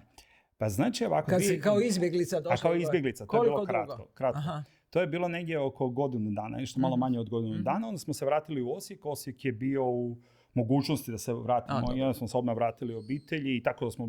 Ali ostaje taj njemački... Oprostite, da, njemački je ostao, da, to je to. Ali ono što je zapravo bitno, i nakon toga zapravo tamo sam između ostaloga i magistrirao na pitanju mira. Ja mislim da je pitanje mira najznačajnije pitanje i onda sam kroz to ušao zapravo u cijeli niz nekih međunarodnih asocijacija koje se bave pitanjem mira. Izabran sam u nekom ranijem momentu moje karijere u Svjetsku akademiju mlađih znanstvenika svijeta. To je inače od Leopoldine. Leopoldina je njemačka akademija. To je inače jedan fenomenalni projekt, ta Akademija mlađih znanstvenika svijeta, gdje okupljate znanstvenike svijeta mlađe generacije i srednje generacije u konačnici, koja vam okuplja iz cijeloga svijeta neko znanje, vrlo različitih disciplina, gdje vi imate priliku zajedno ostvarivati na određenim poljima, da li je to sad pitanje znači, ne znam, ili fizike, medicine, sad da tu ne idemo pojedinačno, i gdje imate istovremeno projekte sa doslovno cijelim svijetom. Kroz to sam onda postao i član Inter Academy Partnershipa, to je Savez svih akademija svijeta. Tamo smo u jednom odboru za razvoj znanstvenih politika i sve to na neki način mi je otvorilo vrata svijeta, i tako da vam ja zapravo izrazito puno sudjelujem na znanstvenim projektima sa svih strana svijeta međunarodno. Točno. I vodite ste ureda za međunarodne odnose i održivi razvoj sveučilišta u Zagrebu. Da, to je jedan znanstveni, znači to je na sveučilištu u Zagrebu, vodim jedan ured, to je znanstveni ured. Imamo cijeli niz znanstvenih projekata koji su onda posvećeni, evo nekako sam ih ja uvijek gurao prema miru. Tako da evo sad jedan od njih koji mi se čini izrazito možda i značajan za ovu našu današnju razgovor je pitanje Rohingya. To je narod Rohingya koji je proživio genocid u Mijanmaru. Našli su svoj novi dom jednim značajnim dijelom u Bangladešu. Uz jedan projekt od Leopoldine i UN-a kojeg sam vodio, prošle godine smo otišli tamo i proveli smo mjesec dana proučavajući njihov trenutni položaj i kako se može pomoći narodu Rohingya u kampovima Cox's Bazara. Onda kada to vidite, onda shvatite da na tom jednom jako malom prostoru živi gotovo 1 milion ljudi i shvatite koliko mi ovdje živimo raskošno. Druga planeta. Neusporedivo. Tamo, na primjer, imate mjesečno koliko dobiju po osobi u tim kampovima, ali to je više kampova, dobiju negdje oko $10 mjesečno. To su, znate, vi sa $10 mjesečno ne možete nigdje ništa, pa ni tamo u Bangladešu, ni tamo to nije neki veliki iznos, a onda morate razmišljati da ti ljudi tamo žive sa tih $10 mjesečno i naravno cijeloj obitelji i vidite kako se tamo živi, koji su to vrlo tragični momenti, ali ono što je zapravo bitno, imate osjećaj da možete tim ljudima pomoći. Mi smo, naravno, cijeli moj tim, pisali smo različite reporte, pisali smo različite izvještaje, pisali smo različite članke vezano na to. Jednostavno, želite tim ljudima pomoći. Jedan drugi segment je bio, koji mislim da je isto izrazito značajan, jer pokazuje da hrvatska znanost, ne samo kroz mene, kroz niz izvrsnih ljudi u hrvatskoj znanosti, može utjecati na globalna kretanja. Možemo doprinositi globalnim rješenjima i to mislim da je smisao znanosti. Zajedno sa 2 kolega, jednim liječnikom iz Palestine i jednom profesoricom kemije sa sveučilišta Pretorija u Južnoj Africi smo uspjeli napraviti jedno vrlo ozbiljno istraživanje o utjecaju polucije, utjecaju kako se kaže, zagađenja zraka u ratnim zonama. Ja sam se bavio pitanjem ratnih zona, oni su se bavili kemijskim utjecajem, a kolega se bavio zapravo kako to onda reflektira na bolesti. I to je, na primjer, jedan rad koji smo, zapravo to je jedno istraživanje, pa smo onda ga pretvorili u rad, uspjeli smo ga objaviti u Nature Medicine, što je, znate, jedan ogromni iskorak za hrvatsku znanost. Ali kažem, takvih iskoraka hrvatska znanost čini redovno. Hrvatska znanost je izrazito prepoznata i pritom je treba reći još jedan puta cijeli niz individualaca. Pojedinci, da. Pojedinci su tu. Znači nismo samo u sportu i nogometu. Ne. Mi smo u znanosti, znači igramo izrazito značajne uloge, ali kažem, tu je pitanje prvenstveno pojedinaca koji se onda mogu, evo sad imam jednog kolegu, ne bi htio reći ime jer nisam se s njim dogovorio da uopće mogu tako šta govoriti, ali na primjer on je ovu godinu dana potrošio i zapravo i danas isto ulaže, ja bih rekao prvenstveno ulaže, u to da pronađe najbolje studente za svoj jedan program koji provodi u Zagrebu. Bio je u Latinskoj Americi, a sada je u Aziji, gdje zapravo sa svojim kolegama koji se bave istim sličnim temama kao što on, traži njihove najbolje studente da bi ih sve ovdje okupio u Zagrebu i da bi radio vrlo ozbiljne programe ovdje i on je to već do sada napravio par puta. On je u našem nekom prostoru potpuno nevidljiv. I ja sam slučajno vidljiv jer se bavim sa takvim temama koje su interesantne medijima. Ali, kažem, jako puno naših izrazito značajnih znanstvenika ubraja se u krug 2% najcitiranijih znanstvenika svijeta. Izrazito su kvalitetni znanstveni popularizatori, znanstveni diplomati, ljudi koji se bave znanstvenim savjetovanjem, ljudi koji vode izrazito značajne znanstvene projekte. To nisu samo ljudi koji jesu u nekim moćnim sveučilištima svijeta, nego imamo ih i ovdje u Hrvatskoj. Naravno, kad se nalazite u jednom moćnom sveučilištu svijeta, ja se sjećam, ja sam bio klinac zapravo dok sam još bio u Hamburgu i radio u Hamburgu, gledajte, mogućnosti koje sam imao u Hamburgu su nesagledive sa ovim što se ovdje može u Zagrebu, ili jednostavno vam stoji sve na raspolaganju. Točno, stoji, da. Ovdje u Zagrebu treba isto jednu stvar reći što je realnost, a to je mi sami sebe nekada doživljavamo kao provinciju. Nismo uvijek svjesni da mi možemo doprinositi, ovo što sam rekao već malo prije, globalnim rješenjima. Možemo. Imamo znanja, imamo... gledajte, ako ništa drugo u pitanju rata i mira, mi stvarno imamo i iskustva i možemo doslovno u svakom segmentu imati jednu ulogu koja može možda promijeniti jednu globalnu perspektivu. Sigurno možemo i trebamo puno više raditi na tome, ali ovo što smo zapravo već malo prije rekli, mi živimo zapravo s jedne strane u najbogatijim i najboljim vremenima svijeta. Vi kad gledate koliko smo produžili pitanje života i kvalitete života. Pa ne bi se produžio da se ta kvaliteta nije digla. Medicina, hrana, sve, da. Ali, znači, te silne spoznaje što smo mi uspjeli kao svijet postići, naravno sad ove nove tehnologije koje će nam značajno omogućiti da se možemo posvetiti nekim drugim aktivnostima.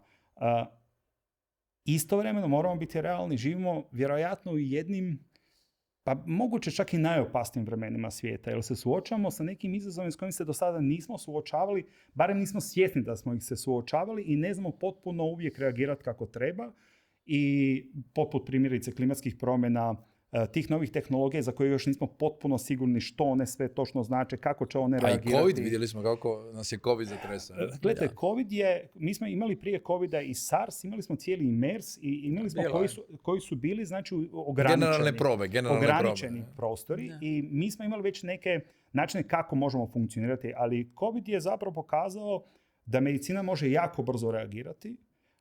Pokazuje naravno i sve naše slabosti i sve naša ograničenja, od pitanja naravno tokova koji nisu funkcionirali, prometnih tokova. Jel? Sada tu ne idemo što sve, ali je na primjer pokazano ono što mi se čini izrazito bitnim, da kada svijet dolazi u opasnost, da je globalna zajednica spremna surađivati. Kako sam u tim mrežama, što sam malo prije spomenuo, primjerice u toj Svjetskoj akademiji mlađih znanstvenika, pa onda ona je dio Leopoldine, National Academy američke i slično. Ono što je zapravo bitno, cijelog niza tih drugih akademija, ono što je zapravo bitno, vidio sam kako razni laboratoriji po svijetu su surađivali, iznosili istog momenta svoje podatke unutar platformi i da bi onda neki tamo drugi laboratorij rekao, vi ste već to napravili, ne moramo raditi više. Znači, dijelilo se znanja više nego ikada.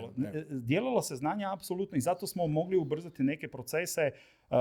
Taj COVID, ne daj Bože da se više ikad dogodi, jer vidimo sve što je on utjecao i kako je utjecao, ali je pokazao zapravo da možemo brzo reagirati i na izrazito opasna vremena koja su se događala. Mirjana, kako je bilo iskustvo, i malo hoću ovu današnju perspektivu, današnji lider intervjuirati Margaret Thatcher, Arafata, Gaddafija? Margaret Thatcher je bila veliko iskustvo, pogotovo kad gledam danas i naše političare koji su vrlo spremni na mikrofon svaki stati i govoriti neovisno o čemu. Margaret Thatcher, kad sam ja intervjuirala, to je bilo 2 dana, to je bio dan prije nego što ćemo biti međunarodno priznati. I kad smo najavljivali to, bio je u to doba mi nismo imali ambasadora, nek smo imali atašeja, Štambuk je bio gore. I on je imao jako dobru vezu sa Margaret Thatcher. To mogu potvrditi, jer je Margaret Thatcher imala negdje u to vrijeme rođendan i on je donio veliki buket. Ona se toliko razveselila, to je baš bio jedan prijateljski susret. Ali kako smo mi komunicirali sa Harrisom, a Harris je bio njezin šef kabineta, ona je meni poručila da će ona dati intervju vrlo rado, ali ako Hrvatska ne bude priznata, ona ne može dati intervju. Ja sam bivša premijerka i ne mogu govoriti protiv svoje države, niti sudjelovati u nečem protiv čega je moja država. Potpuno jasno. I meni samo zanima koji bi od naših političara na taj način reagirao. Naravno, saznalo se da ćemo biti priznati i sve je to krenulo i ona je pristala na razgovor. Razgovor je bio upravo o ratnim situacijama, o ovom što se događa. Ona je mene zadivila u nekim stvarima, nisam se slagala s njezinom politikom. Ta denacionalizacija, tu su zapravo i poljski rudari u to doba istoka pomogli na rušenju Skargila i uništavanju rudara u Velikoj Britaniji, na kojima je Wilson pao. Ona je na to se digla. Ona je imala, što rijetki političar imala je cilj i znala je kako doći do njega. Bez obzira činilo se to nama van pameti, tipa Falklanda. I ratovanja na Falklandu. Dakle, ali i radila jako puno što zapravo neki zanemaruju, neću reći svi, a to je na svom izgledu i svom nastupu. Ako se vi sjećate, vi ste puno mlađi od nje, ali njezinih prvih nastupa, ona je izgledala kao učiteljica iz Essexa. Ona je dobila jedan šekspirijanski glas, nekoliko oktava, mislim, to je zvučalo.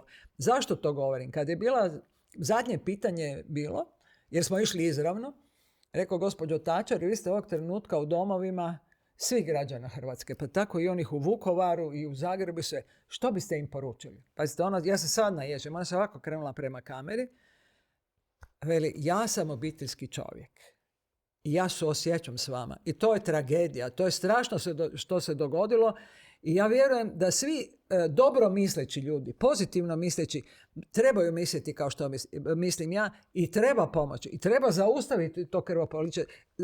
što se događa u svakoj od vaših obitelji. Prekinite sa tom neizvjesnošću. Ja sam si mislila, onako ugledam, rekao, Bože, da sam rekla da još malo suzu pusti, da bi one pustile suzu. To je bilo baš dojmljivo. Baš dojmljivo. Državnički. Baš državnički. Ne čak tu u tom dijelu, ne državnički, nego ljudski. A tu trebate znati preskočiti. Jer ova 3 pitanja su bila državnička. Ovo je bilo baš ljudski. Obraćaš se ljudima sa kojima ti suosjećaš šta bi se dogodilo da se tebi tako nešto događa, što je ona rekla, ja to ne mogu ni zamisliti zapravo koliko je to strašno. Ja? A drugi put je bilo, to je bilo već pred kraj predsjednika Tuđmana kad je ona došla, bila je u Dubrovniku dole i to je bio klasični intervju o događajima u svijetu. Ima jedna zanimljiva anegdota iz tog prvog susreta. Jel kad iko vidio Margaret Thatcher u crnini osim na sprovodu Tita? Niko. Uvijek je bila roza, plava, žuta. Dođem ja na intervju, ja i ona iste. Crna haljina tu sa nekim zlatnim gumbićima, ona mene pogleda i okrene se Harisu. Oh my lord, we are both in black. Ja rekao, ti ćeš dobiti otkaz odmah. To je, mislim, čisto ženski, znate, ali velim, nije u snu da bi se ona mogla u crnome pojaviti. Ja? Arafat je druga priča bio. Bilo je to silno zanimljivo. Radi toga jer smo pokojni Zmazek i ja, to je bilo 87. kad je Zagrebačka televizija planirala raditi dokumentarac o Palestincima i PLO. A mi smo Zmazeka zvali ocem ovih pokreta raznih oslobodilačkih. I onda smo mi došli u Tripoli, došli smo u Kartagenu, Tunis. Jer se Arafat tamo smjestio, to je bilo ono kad su ga gađali pa je morao bježati. I oni su se smjestili u Kartageni i oni su nama rekli, mi smo se s tim njegovim krugom Palestinaca našli, da, primit će nas vođa, nema problema, kad, ne zna se. I sjedili mi tamo, šetali dane, boga mi prosto nekih 5-6 dana ništa od toga. Ja rekao, čujte da on nije već otišao negdje ili nema vremena, mislim, stvari se događaju, nećeš ti sad dogovore oko dokumentaraca. Ne, nema, veli. I svako večer smo mi sjedili do ponoći, tako su nam rekli u tom restoranu, sve je to bilo krasno i uređeno i sve. I oni su nas vodili okolo, gledali smo tu Kartagu koja je nevjerojatna. Kad se sjetite povijesti i svega, jel? I te večeri mi se rastanemo, Zmazek i ja, odo ja na spavanje, negdje, pa bilo je valjda 2:30 ujutro, lupanje po vratima. Ja rekao, ko lupa, šta lupa, ovaj Zmazek poludio. Ja otvorim vrata, pazite, i ugledam čovjeka s maskom, s redenikom i oružjem u rukama. Ja sam se ohladila, rekao, otkud ovo, šta je ovo sad, mislim, ne. I onda Zmazek iza njega, Maša, on je bio preslatki, Maša veli, to su oni, idemo vođi. Kakav vođa, ja raščupana, ništa, obučem ja ono na prvo šta je. Mislim, ta vožnja, dobro, Kartaga je bila prazna. Sjeli su nas u odvojene aute, to su bili Mercedesi, nešto tako veliko. Napred je išao jedan takav isti auto, ja sam sjedila sa 3 naoružanih. Iza mene Zmazek s 3 naoružao u auto i još jedan auto. Mi smo letili kroz tu Kartagu, ja rekao, mislim da muha prođe, odnosno razbit ćemo se, ne? I u jednom trenutku na jednom zavoju su ovi naprijed nestali i mi smo se našli pred otprilike ovakvim gitrama vrata, krasno. I vidimo mi iza te željezne ograde, vidimo unutra jedno 50-ak tih istih takvih naoružanih. I veli nama da smo tu. Iziđemo mi van, još se ja zafrikavam sa Zmazekom, ulazimo mi unutra, a unutra ljudi raznih, mislim iz raznih krajeva arapskog svijeta. Ja rekao, Zmazek, mi smo došli zadnji kad ostavimo knjižicu, pa mi ćemo preksutra doći za red. Šuti, veli, o čem govoriš. I sad mi sjedimo, nude oni čaj. Znači 3 ujutro, koliko? 3? Pa 3 ujutro je moralo biti. Ja čupa ovako, petarda. Sjedimo, nismo dugo ni sjedili. Kad njegov šef kabineta iziđe i veli, vođa će vas primiti. Ovi se svi izgledavaju. Ja rekao, Zmazek, čestitam, koja je to veza, idemo preko toga. I ulazimo, dobro, ja sam visoka osoba. Arafat je bio ove visine. Dosta šlank i ono što me zaprepastilo, ruka. Pazite, to je ruka dječaka bila. Potpuno glatka, bijela, mala, krhka ruka. Uopće ne možete zamisliti nekoga, znajući sve te priče o Arafatu, što se događalo, na koji način se događalo, da je to on. Ne? I ja sam bila skinula baloner u tom hodniku i on mene pogledao onako, točno ovako napravi. Pa dijete, vi ćete se prehladiti, tu su noći jako hladne. Ja rekao, da, pa rekao, imam ja tu baloner. Zove on ovoga da donese baloner. I sad ja sjednem tu negdje u kut, ne, da sjednem pored njega na dvosjed. A dvosjedi su oni Luj 16 zlatni. Dobro. I sad ja sjednem i ja čekam da Zmazek pita. Intervju. Ne smo mi kao trebali mali intervju napraviti. Oni su to snimali pa bi nam dali. Ne? I ja čujem onak još snena da Zmazek veli da kolegica će raditi intervju. Rekao, kolegice, sad se ja okrenem i pitam čovjeka što ga valjda nikad ne bi u nekom normalnom razgovoru da sam se pripremala pitala. Rekao, šta ćete vi raditi ako Palestinci izglasaju vam nepovjerenje? Veli, pa ja sam građevinar, valjda će mi dati da gradim ceste i mostove. Ja rekao, pazite, to je pitanje okoline, kak ćete. Jel bi vi pristali pregovarati s Izraelcima? On veli bi. Ali mi imamo svoje uvjete, oni imaju svoje. Ja znam da se moramo naći na nekom putu. Drugo, jesu vama ti svi Arapi, doslovce tako, ti svi Arapi prijatelji. Jer vam se ponašaju shodno određenim situacijama. Pa vi dalje djeljujete ko plemena. Neko na kog se vi možete oslanati. On veli, ja to mislim, ali ja to ne mogu izreći. Jer ja njih trebam, a i oni u nekom trenutku trebaju mene. Više se ostatka ne sjećam. Kad smo mi izišli van, oni su tam nas dočekali s nekim običnim autom i šoferom. Rekao, Zmazek, kak te neću ubiti danas, ti ćeš doživjeti 200 godina. 200 godina. I onda su oni nama to poslali, pa u to doba nije bilo mobitela, pa to bila neka snimčica na onom nekom VHS-u, pa se to moglo samo jedan mali segmentić iskoristiti. Na kraju je to, kak smo imali arhivu, kako smo imali, to je šta god sam tražila, više to nisam mogla. Ne mogu vjerovati. Znači, intervju ne postoji, a limitiran na televiziji. Je, kao unutar dnevnika u tom izvještaju o tome u Kartajeni šta se događa i koja je situacija i da mi namjeravamo raditi to. A treća priča je bila najzanimljivija, Gaddafi. Gaddafi je bio pozer veliki, to je sa Trumpom on. On je tvrdio da ga se ne smije snimati s desne strane, ja se kunem, vidjela sam jednu i drugu jednake su. Osim što je imao žbuku na licu, ne šminku, žbuku. On bio našminkan cijeli. Njega smo isto čekali u Tripoli jedno tjedan dana dok nas nisu doveli. I to dovoženje vam je, tad mi je sinulo zapravo da se on ne boji Amerikanaca koji su ga granatirali iz zraka avionom. On se boji vlastitog naroda.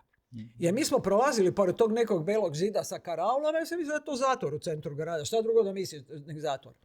Došli su oni po nas, to je bilo po danu i prvo dođemo na one blokove betonske, pa između njih do tog zida, pa se ta čelična vrata otvore, a to je čelik, mislim, to ne bi topovska granata prošla. Uđete u međuprostor gdje su opet ti betonski blokovi, vozite se ovako, opet čelična vrata i ulazite u prostor koji je zapravo naselje. Kao malih vikendica sa vrtovima okolo i u sred tog naselja je šator, taj glasoviti šator. Ne? Mi smo ga vidjeli na jednom predavanju sa studentima gdje su nas pozvali da vidimo kako on, mislim ti razgovori su stvarno bili da vam se pokaže kako je on liberalan. Dobro, imaju istinu, veli, ja vam gradim kuće na ne znam koliko katova, vi na 9. koljete ovce i bacate glave dole, veli, to nije normalno. Ili vi iz Njemačke koji se možete školovati, dođete s Mercedesom, ganjate se po ulicama, po cestama, u pustinji, ubijete pastira i ubijete 20 ovaca ili kravu. Ne? Mislim, to je bio razgovor. Uglavnom, kad smo mi došli, on je bio u onoj svojoj nacionalnoj nošnji. On zna odlično engleski i zna odlično francuski, ali govori arapski, što je u krajnjoj liniji i svaki šef ne treba se truditi. To je recimo meni kod Zelenskog. Vi kad radite razgovore koji su osjetljivi, ti si u svom jeziku ipak doma, ti moraš imati prevoditelja, ti si predsjednik. Ne? I sad, meni je prevoditelj bio Jemenac kojeg sam ja znala sa faksa, on je s menom studirao. Ne? I tad sam ja vidjela koji zapravo ugled ima taj Gaddafi među njima. Pa on njega nikad nije vidio, a drugo, kakve veze, on je 30 godina bio već u Hrvatskoj. Ništa, ne? Njemu se brada tresla da prevodi na mojim pitanjima. Da li on ne pomaže krivu stranu, ono kad je bio Irak i Palestinci i ovo da će izgubiti. Ne, on je svoje tjero i o nafti i o svemu. Znate, otprilike ko Bakarić, pitaš jedno, odgovara petu stvar. Ne? Da, hvala što ste me pitali. Ali velim, to pozerstvo, inače on uvijek hodu u Armanijevim jaknama ili ovako nešto, ne, tad je bio u tome i u šatoru smo bili. I tu, u taj dio je tad ta raketa, granata ili šta je bilo pogodilo i tu je ta njegova unučica nastradala bila. Dakle, ti se bojiš vlastitog naroda sa svim tim zidovima, oplatama, a ne ove iz zraka. U to doba. Ja? Mislim A da to je bi bilo 94. ja mislim 5. Mislim da bi ovako mogli do sutra. Pa Jedan je, drugi pa imate šutim. puno priča. Ne, jedan na drugi imate puno priča. Mislim da smo se danas dovoljno i lijepo ispričali, pa bit će prilike da vas još koji put pozovem. Na kraju smo još jedne špice s macanom. Preplate se još jednom, pozivam vas na YouTube kanal. Gledajte nas i dalje, komentirajte, pišite što vas zanima i ako imate kakav komentar za goste, mi ćemo im ga prenijeti. Pa samo slobodno pitajte u komentarima. Gledamo se ponovo u sljedeću subotu u 10. Do gledanja.